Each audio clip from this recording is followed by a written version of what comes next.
of the evening, Ashok Kothamasu, a college freshman at the University of Missouri-Kansas and a dedicated member of the Alliance of Health Communities Coalition. As a member of CADCA's National Youth Advisory Council, Ashok has advocated on both the local and national levels and served as a mentor for his fellow youth out in the field. Please welcome Ashok to the stage.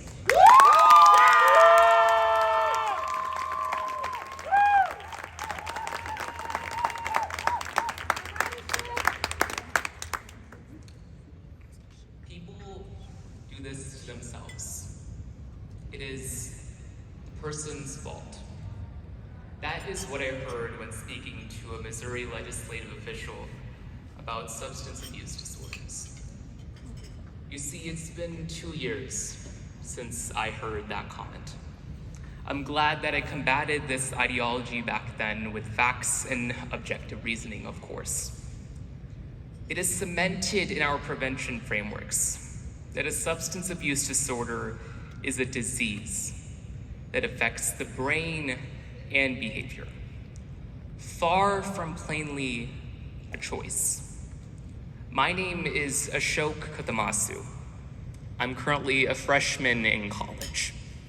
I want to start this speech by thanking CADCA for this opportunity.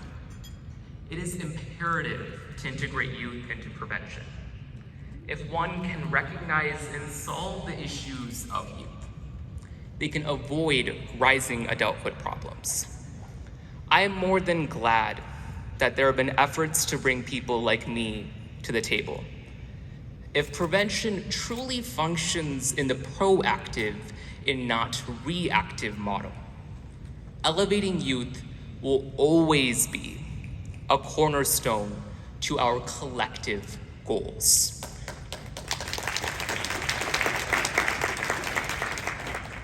I now attend University of Missouri-Kansas City, pursuing a medical school education in tandem with a bachelor degree. I still live in Missouri, but in a different city, Kansas City instead of St. Louis. I know, big change. I would like to provide some context to why I'm here. I was not always this passionate about prevention. I was originally a public speaker, debating about solutions to problems. However, as soon as I left those rooms, the problems were never spoken about again. It was cyclical and often cynical. It was prevention that allowed me to take part in implementation of these proposed solutions. What truly was a turning point in my work was when I drew connections in my cross-cultural identity. When I visited India, I was able to see how cigarette smoking affected the population and environment. While in the US, it was my peers vaping. Seeing both of my cultures getting affected, it made me ask two precise questions. What was the extent of this problem, and what can I do about it? Now I'm here today. This recognition is not a testament to my sole efforts, but the collective efforts in Missouri. The efforts in Missouri that still reverberate today.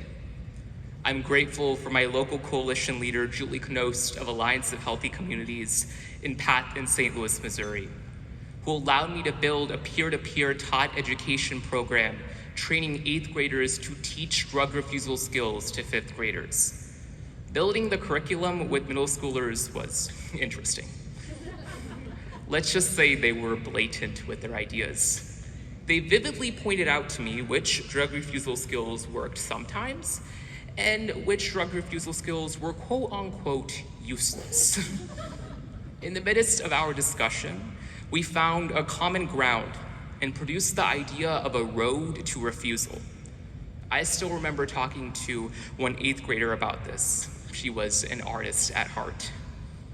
Her eyes lit up as she held the marker to the whiteboard, drawing a road and stops that marked each refusal skill. 5th graders could work down this road, using each skill, saving the most effective ones for last.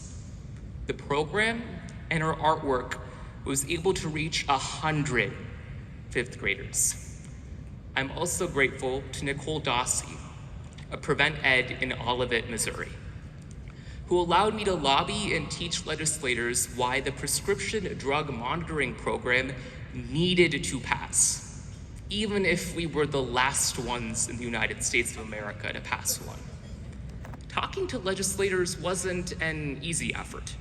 The gap between healthcare and policy is vast, and legislators were keen to start arguing with a high schooler who was doing this for their very first time.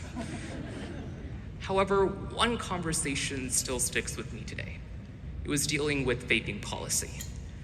In the midst of me presenting, this representative told me their son's vape, told me that the Capitol has legislators who smoke cigars.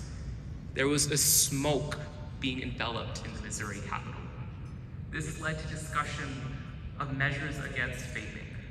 We both understood that this was a recycled epidemic from big tobacco, but we needed new solutions. I'm confident that conversations like these allowed my governor, Mike Parsons, to sign a $2.5 million bill for tobacco prevention and cessation programming.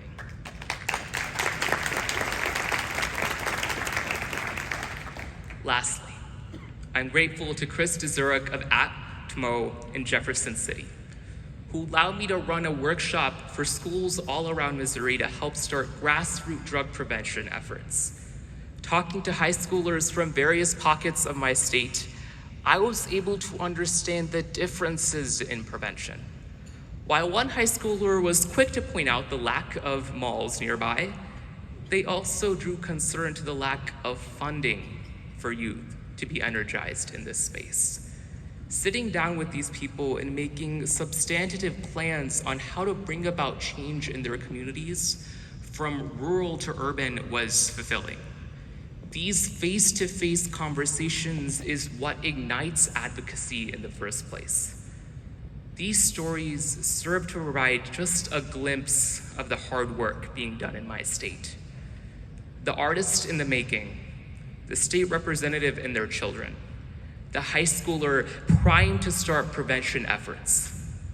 Living in a state where drug overdose is the #1 leading cause of death among adults aged 18 to 44, these people are the backbone to chipping away the problem. At the center of it is youth like me and Salima, who have fought for change and are willing to fight for more.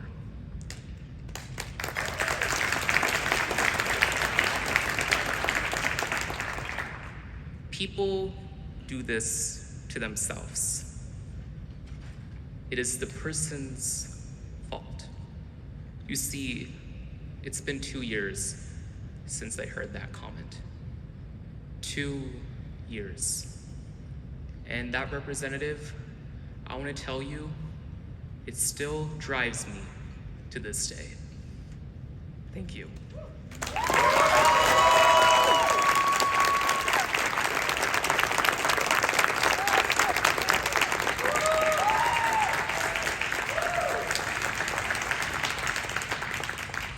It is now my honor to welcome to the stage General Price, President and CEO of CADCA, and Barbara Myers, CEO